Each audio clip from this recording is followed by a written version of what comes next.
Hello दोस्तों, good news club में आप सबका स्वागत है। और तैयार हो गुड न्यूज़ क्लब के लिए? कोई टेंशन वेंशन तो नहीं है? नींद तो नहीं आ रही? नहीं आ रही ना? पक्का सो लिया था? अब नींद आ रही है तो अब गुड न्यूज़ क्लब के बाद सोना। अभी थोड़ी सी अंगड़ाई ले लो, स्ट्रेच कर लो और उसके बाद हम सिर्फ गुड न्यूज़ क्लब पे ध्यान देंगे, ठीक है? तो अब सबसे पहली बात क्या है? प्रार्थना करने का समय है। तो हाथ जोड़ो और आंखें बंद करो, ठीक है? आंखें बंद नहीं हुई, बंद करो। हाँ, बंद करो। ओके, अब प्रार्थना करते हैं। प्यारे पिता परमेश्वर, आज हर एक बच्चा जो ये गुड न्यूज़ क्लब देख रहा है उसको आपके हाथों में सौंपते हैं। उनके साथ रहे और उनकी मदद करते रहे। उनको आपको जानने में और आपके प्यार में बढ़ने में उनकी मदद कर। जिन लोगों ने गुड न्यूज़ क्लब का एपिसोड बनाने में मेहनत की है उनको भी आपके हाथों में सौंपते हैं। उनके साथ रहना और उनका ख्याल रखते रहना, सब चीज़ों को आपके हाथों में सौंपते हैं। यीशु मसीह के नाम से ये छोटी सी प्रार्थना मांगते हैं, आमीन। तो अब क्या करने की बारी है? गाना सीखने की बारी है।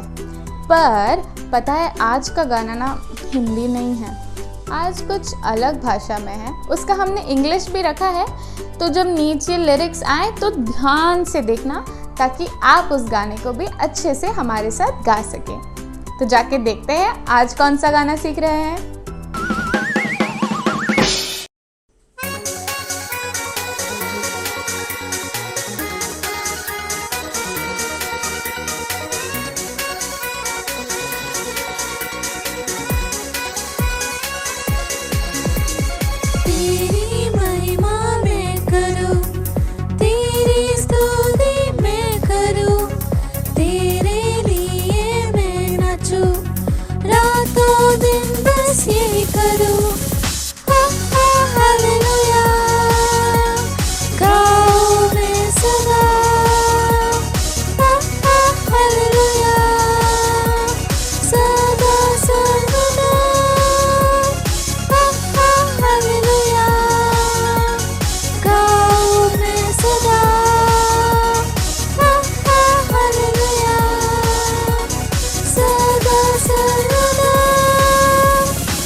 हाय ईशा। हेलो मीनू, कैसे हो तुम लोग?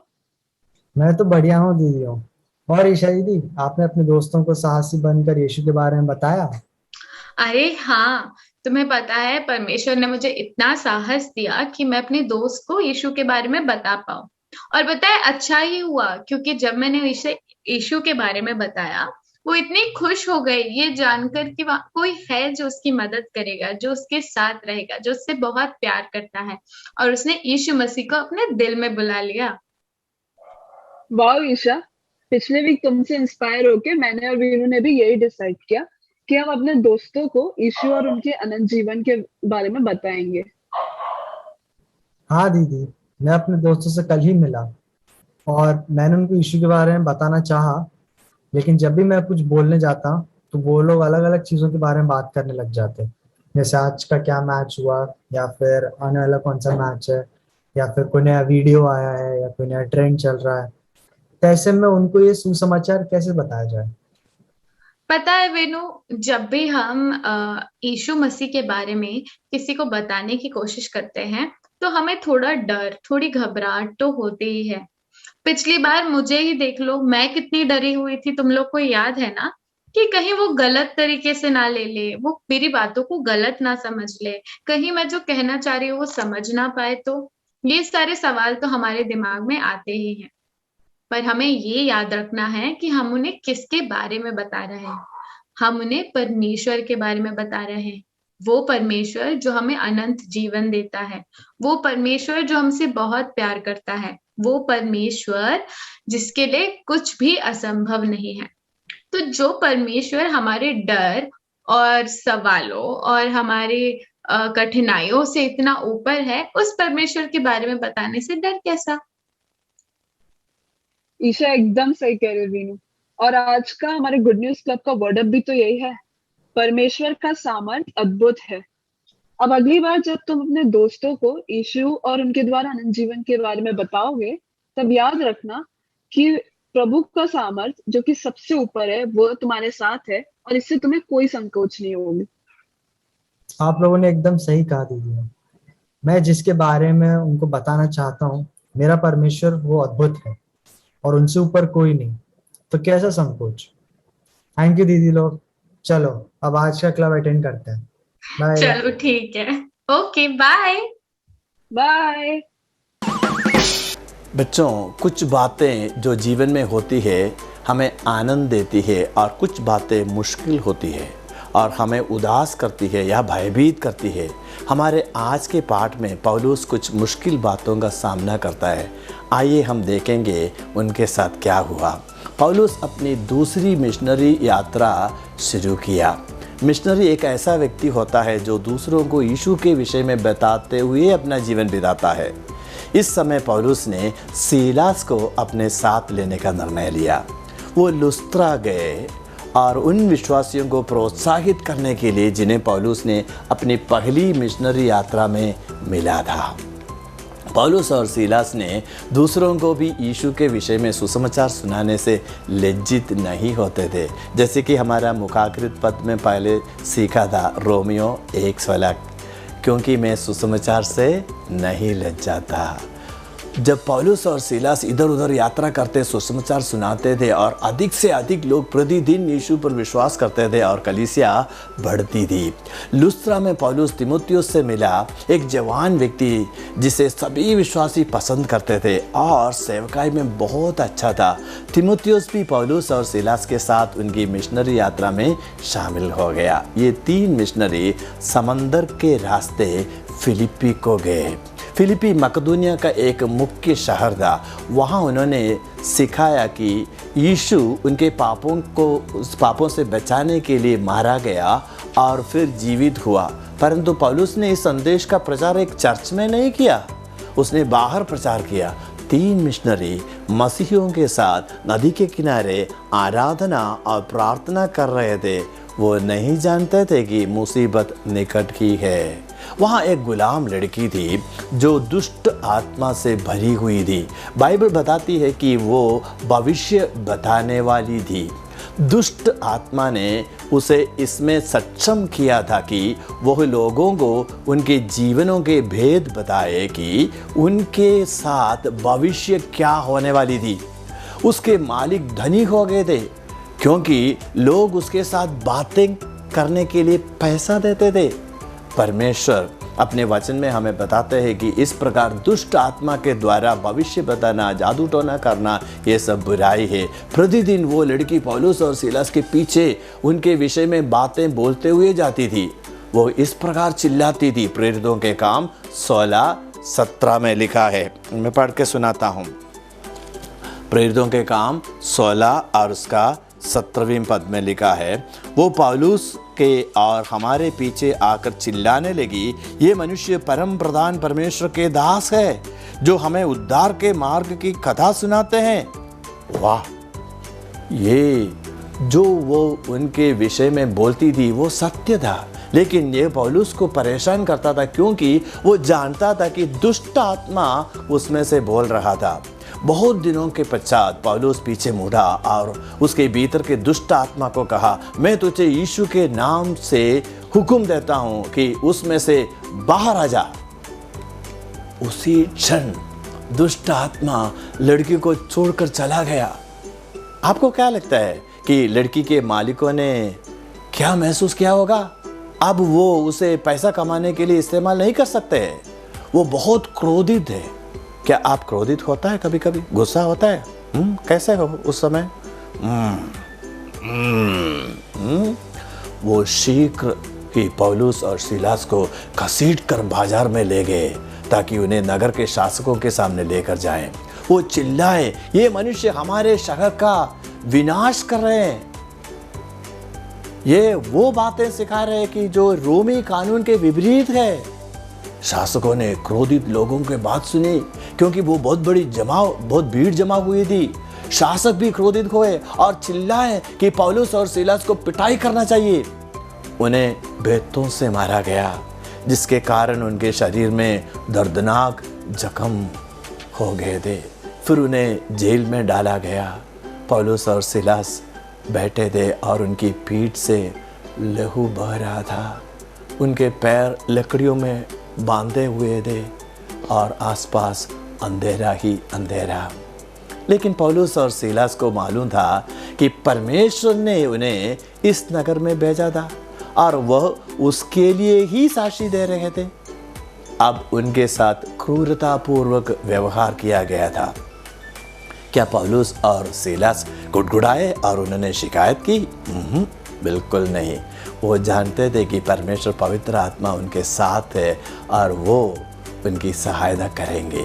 हो सकता है कि आप परमेश्वर के लिए जीवन बिताते हुए भी एक मुश्किल समय से गुजर रहे होंगे।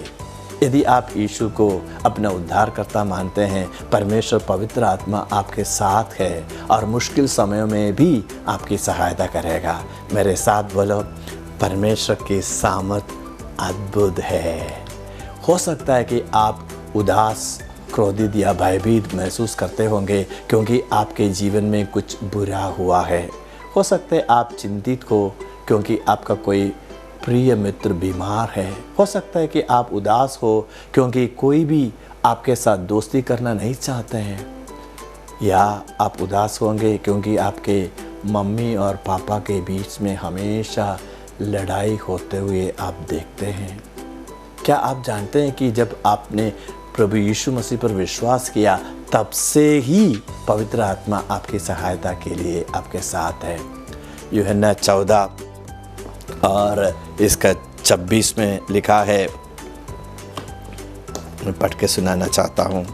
इसमें लिखा है, परंतु सहायक अर्थात पवित्र आत्मा जिसे पिता मेरे नाम से भेजेगा वो तुम्हें सब बातें सिखाएगा और जो कुछ मैंने तुमसे कहा है वो सब तुम्हें स्मरण कराएगा। वाह! इसका अगले पद में लिखा है, मैं तुम्हें शांति दिया जाता हूँ, अपनी शांति तुम्हें देता हूँ। जिसे संसार देते हैं मैं तुम्हें नहीं देता। तुम्हारा मन न घबराए और ना डरे। परमेश्वर पवित्र आत्मा आपको परमेश्वर की शांति देगा ताकि आप भयभीत ना हो। मुसीबत आएगी लेकिन आप अकेला नहीं हैं। मुश्किल समयों में भी परमेश्वर आपके साथ है और आपकी सहायता कर सकते हैं। भले आप परमेश्वर के लिए ही जीवन बिताते हैं, फिर भी आपके ऊपर मुश्किल समय आ सकते हैं। उनके मुश्किल समयों में पवित्र आत्मा ने पौलुस और सीलास की सहायता की। बाइबल हमें बताती है कि गुड़गुड़ाने और शिकायत करने के बजाय उन्होंने और कुछ काम किया, एक अलग काम किया।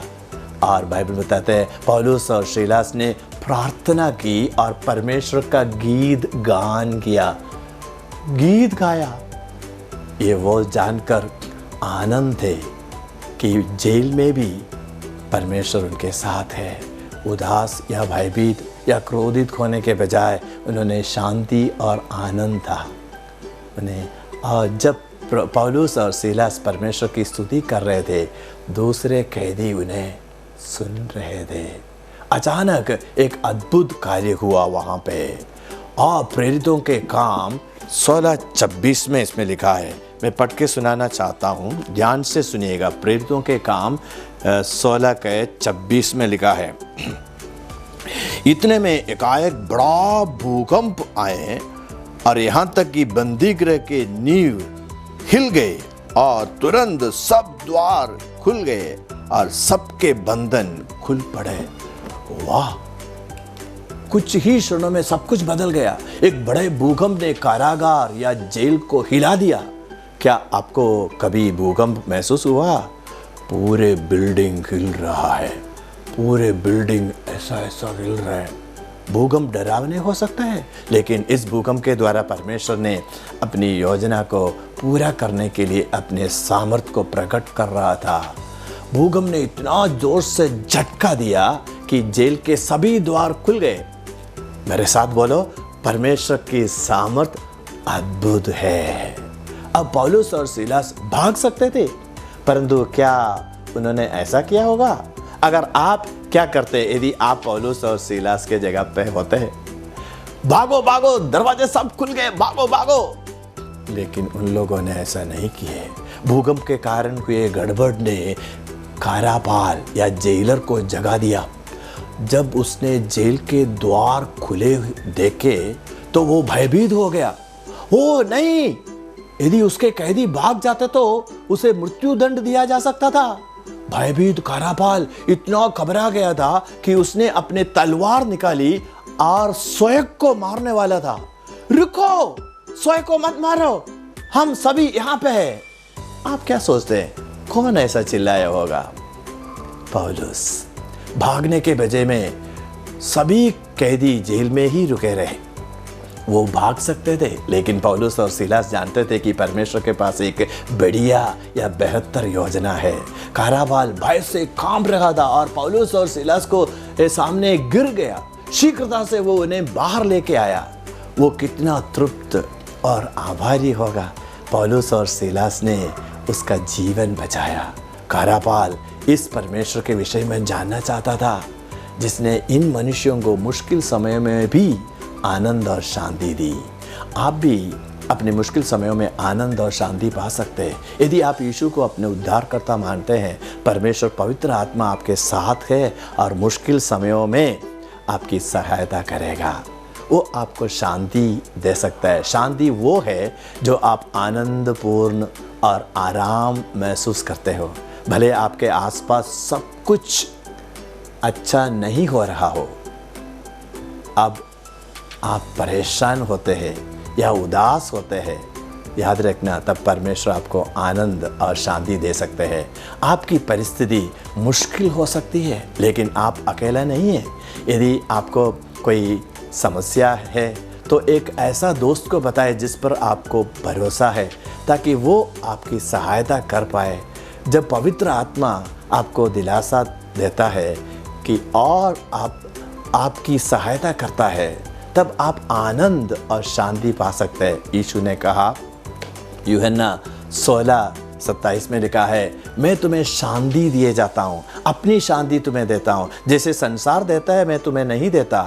तुम्हारा मन ना घबराए और ना डरे। यीशु स्वयं आपको शांति देगा। वो नहीं चाहता कि आप भयभीत हो। क्या आपके परिवार में मम्मी पापा के बीच में हमेशा लड़ाई होते हुए देखता है? उसके कारण आप परेशान हैं? क्या आप एक गलत व्यक्ति के साथ दोस्ती किया, उसके कारण आप परेशान हैं? या आपको कोई अन्य मुश्किल है? क्या आपको याद है कि पौलुस और सीलास ने क्या किया था? उन्होंने प्रार्थना की और परमेश्वर का स्तुति गान किया। जब आप मुश्किल समय में से गुजरते हैं तो इसके विषय में परमेश्वर के साथ बातें करें, प्रार्थना करें कि वो पवित्र आत्मा के सामर्थ के द्वारा आपकी सहायता करें कि जो परमेश्वर चाहते हैं वो आप करें। आपकी सहायता के लिए सदैव आपके साथ होने के लिए परमेश्वर को धन्यवाद करें। याद रखें कि आपके आसपास की बातें बदल सकती है, लेकिन परमेश्वर कभी नहीं बदलता। परमेश्वर परेशान और मुसीबत के स्थानों में भी आपको शांति और आनंद दे सकते हैं। वो सर्वशक्तिमान है और आपसे प्यार करता है। मेरे साथ बोलो, परमेश्वर के सामर्थ अद्भुत है। वो मुश्किल परिस्थितियों में भी आपके साथ है। कारापाल ने देखा कि पौलुस और सीलास अपने मुश्किल समय में शांत और आनंदित थे। कारापाल चकित थे, और क्यों पौलुस और सीलास जेल से क्यों नहीं भागे? पौलुस और सीलास के कारण कारापाल भी परमेश्वर के विषय में जानना चाहता था। उसने उनसे पूछा, श्रीमान, उद्धार पाने के लिए मैं क्या करूं? पौलुस ने जवाब दे दिया। प्रेरितों के काम 16:31 में लिखा है, उन्होंने कहा, प्रभु यीशु मसीह पर विश्वास कर तो तू और तेरा घराना उद्धार पाएगा। वह सुसमाचार, यदि वो प्रभु यीशु मसीह पर विश्वास करेगा जो उसके पापों के लिए मारा गया, तो वो क्षमा पाएगा, वो उद्धार पाएगा। आप भी उद्धार पाने के लिए प्रभु यीशु मसीह पर विश्वास कर सकते हैं। आपके पापों के क्षमा किए जाएंगे और आप सदैव परमेश्वर के मित्र होंगे। आप पाप के स्वभाव के साथ जन्मा है और पाप आपको पवित्र और संपूर्ण परमेश्वर से अलग करता है।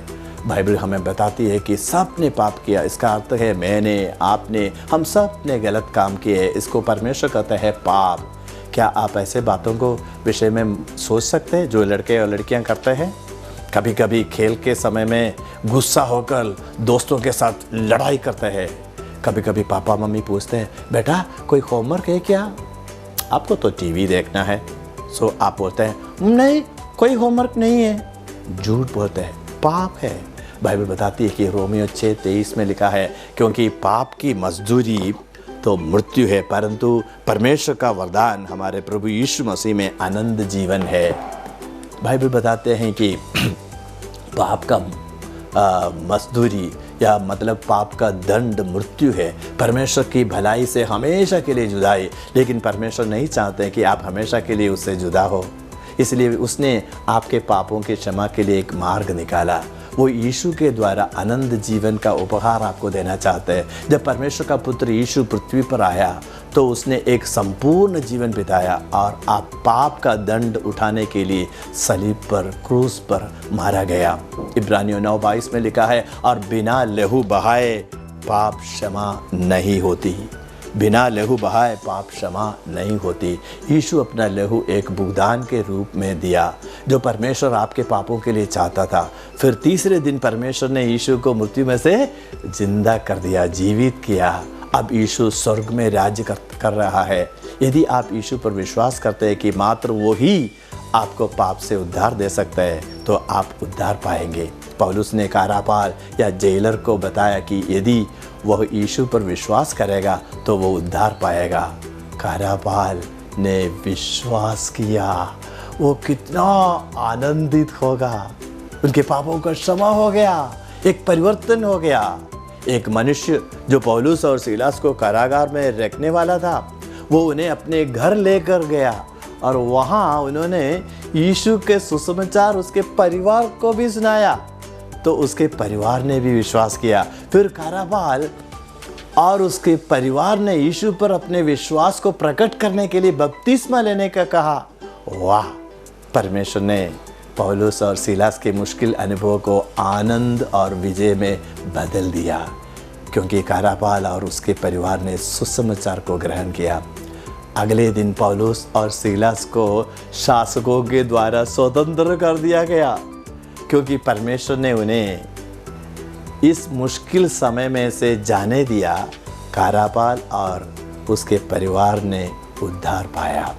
परमेश्वर पवित्र आत्मा ने आनंद और शांति पाने के लिए उनकी सहायता किया। यदि आपने प्रभु यीशु को अपना उद्धारकर्ता माना है, आप जान सकते हैं कि परमेश्वर पवित्र आत्मा आपके साथ है और मुश्किल समयों में भी आपकी सहायता करेगा। भयभीत होने का बजाय आप आनंद और शांति पा सकते हैं। यदि आप अपने परिवार में हमेशा आपके पापा और मम्मी लड़ाई करते हुए देखता है, या आप एक गलत व्यक्ति के साथ दोस्ती करने के कारण मुश्किल से गुजर रहे थे, मुसीबत से गुजर रहे, या आप किसी अन्य मुश्किल से गुजर रहे, या इसके विषय में आप परमेश्वर से के साथ बात कर सकते हैं। परमेश्वर से प्रार्थना करें कि वो पवित्र आत्मा के सामर्थ्य से आपकी सहायता करे कि जो वो चाहते हैं आप करें। मेरे साथ बोले, परमेश्वर का सामर्थ्य अद्भुत है। परमेश्वर से मांगे कि आपको एक दोस्त, ऐसा दोस्त दिखाए जिस पर आप अपनी समस्या बताने के लिए भरोसा कर सकते हैं। परमेश्वर को सदैव उनकी सहायता के लिए धन्यवाद करें। याद रखें कि आपके आसपास की बातें बदल सकती है, लेकिन परमेश्वर कभी भी बदलता नहीं। वो बाइबल में हमें बताता है कि मैं तुम्हें शांति दिए जाता हूँ, अपनी शांति तुम्हें देता हूँ। जैसे संसार देता है मैं तुम्हें नहीं देता हूँ। परमेश्वर तुम्हारा मन न घबराए और न डरे। जब आप घबराए हुए होते हैं तो आप उससे प्रार्थना कर सकते हैं और स्तुति गान कर सकते हैं। जब पवित्र आत्मा आपको दिलासा देता है और आपकी सहायता करता है तो आप आनंद और शांति पा सकते हैं। क्या आप याद रखेंगे कि पवित्र आत्मा आपके साथ है? जब परमेश्वर आपको सहायता करता है कि एक किताब में लिख के रखिए और बाद में आप पढ़ सकते हैं कि कैसे परमेश्वर ने मुश्किल समय में भी आपकी सहायता की। लेकिन यदि आपने कभी भी प्रभु यीशु को ग्रहण नहीं किया, उद्धारकर्ता के रूप में स्वीकार नहीं किया है, तो जो संदेश पौलुस ने कारापाल को दिया था वो संदेश आज आपके लिए भी है। यीशु आपके पापों के लिए मारा गया और तीसरा दिन जीवित हुआ। प्रभु यीशु मसीह पर विश्वास कर तो तू और तेरा घराना उद्धार पाएगा। यदि आप यीशु पर विश्वास करते हैं अपने पाप की क्षमा के लिए संपूर्ण भरोसा करते हुए, तो आप आगे से परमेश्वर से जुदा नहीं रहेंगे। आप उद्धार पाएंगे और उसके साथ आप अनंत काल के लिए जीवन का आनंद उठाएंगे। क्या आप आज यीशु पर विश्वास करेंगे? कृपया अपने सिर को झुकाए, आंखों को बंद रखें। यदि आप आज यीशु पर विश्वास करना चाहते हैं, सच्चे दिल से मेरे पीछे एक छोटा सा प्रार्थना कीजिए दिल में। प्रभु परमेश्वर, मैं मानती हूँ मैं भी पाप किया हूँ। धन्यवाद यीशु, आपने मेरे लिए क्रूस पर अपना जान दे दिया और तीसरा दिन जी उठा। प्रभु यीशु, मेरे दिल में आइए, मुझे उद्धार दे, पापों की क्षमा दे। अगर आपने ये प्रार्थना किए हैं, परमेश्वर आपको उद्धार दिए हैं, आप उनको धन्यवाद दे सकते हैं और प्रार्थना कर सकते हैं, प्रभु मुझे मदद कीजिए, मैं हमेशा आपके ऊपर भरोसा करते हुए जीवन बिताऊंगा। आइए हम धन्यवाद देंगे। प्रभु परमेश्वर, हम आपको धन्यवाद देते हैं समय के लिए। इन बच्चों को हम सबको मदद कीजिए, प्रभु यीशु मसीह के नाम से मांगते हैं, आमीन। अब हम पहुंच गए हैं गुड न्यूज़ क्लब के अंत की तरफ, पर कोई बात नहीं, हम अगले हफ्ते फिर से मिलेंगे एक नई कहानी के साथ और बहुत कुछ नया होगा। मतलब नया गाना, नया मेमोरी वर्स, सब कुछ नया। तो अब चलते हैं, मैं भी बहुत थक गई हूँ। अगले हफ्ते मिलेंगे शनिवार को शाम को 4:30 बजे यहीं पे। बाय।